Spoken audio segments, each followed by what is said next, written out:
Good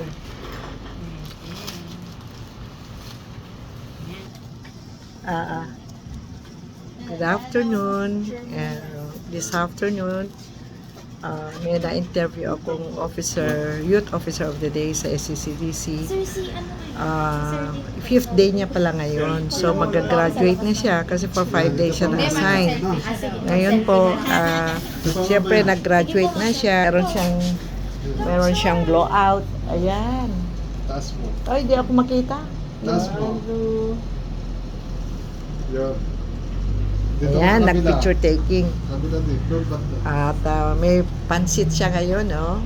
May blessing. Napasama ako ng blessing niya ngayon. So, live. Ngayon, ayan po siya. Ayan, ayan sila, mga kasama. Ayan. Taas mo. Doon sa gitna yung cellphone, nasa gitna. Ayan. Itaas mo. Sama Thumbs ako. up. Yan. Taas. Sama ako. Ayan. Yan.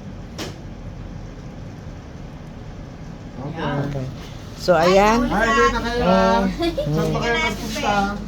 Ayan, Sir Diego. No. May meriendang pansit. Blowout ni ma'am. Ay, yung Oo, tapos Sir Diego, paki-explain mo, paki-elaborate what is the youth officer of the day or ang City Youth Cooperative Development Officer po natin si Miss Jane Temporal. Okay. Ito po ay programa ng kabataan, Local Youth Development Office para mabigyan ng pagkakataon yung mga kabataan na madama kung ano ba ang ginagawa at ramdam ng isang